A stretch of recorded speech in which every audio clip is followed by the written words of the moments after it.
Hey guys, we're back with another review. I'm going to give you a no bullshit breakdown between the Streamlight TLR-7A and the Inforce WILD1. These are both budget-ish style pistol mounted weapon lights and running around between $120 to $140, depending on where you're getting them. You might be able to find them cheaper if there's a deal. So basically, these are very, very similar in size and weight. The Inforce is a little bit heavier at 2.9 versus 2.4 for the Streamlight. They both have a run time of 1.5 to 2 hours. Streamlight says 1.5, Inforce says 2 hours. They're probably pretty similar. Same size, they will fit a compact pistol pretty well. I have it on a Glock 19, as you'll see here, and they both fit fine. They both run the CR123A lithium batteries. And besides that, they're very, very similar. But there are some features that the Streamlight has the Inforce does not have. So first of all, let's talk about construction. The Inforce is all aluminum, whereas the Streamlight is polymer. I don't see that being an issue. They both seem very, very sturdy, and there's tons of tests out there already. The Streamlight comes with a lot more mounting options, comes with a whole bunch of different mounting options for different guns. They'll both easily fit Glock 19s, but the Streamlight, you'll have a lot more options available to you. For the Streamlight, you also have a strobe feature, which the Inforce just doesn't have. The Streamlight also has an on-off feature, so you won't accidentally, if you switch it to a certain feature, right here, you just twist to here, and it won't turn on. So if it's a duty mounted light, right, for a duty situation, you might want that. You might not, I don't know. It's up to you, but you have the feature if you want that. Also, let's look at price.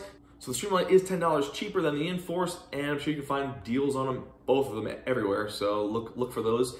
But if you are budget-minded, I would check out the Streamlight over the Inforce. So let's talk about what really matters. How do they look like when it's dark out?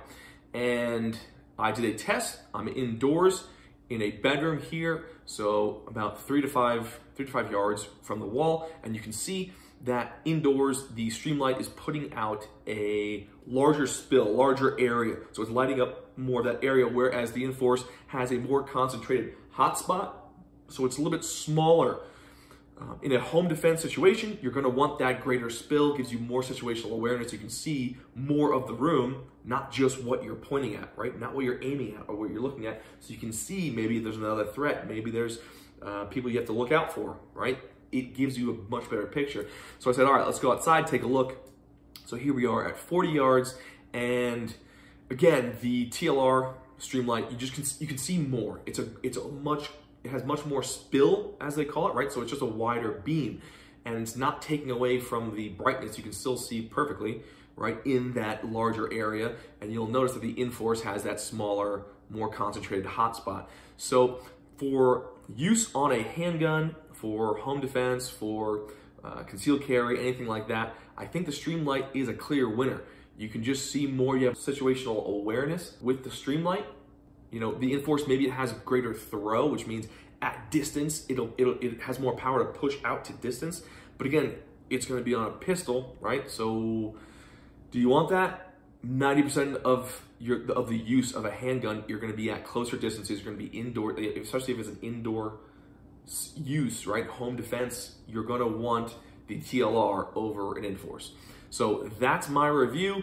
That's my recommendation. Plus the TLR is cheaper. It's $10 cheaper. So for me, it's a no-brainer. I'm gonna keep the Streamlight. I'm gonna sell the Inforce, and that is the review.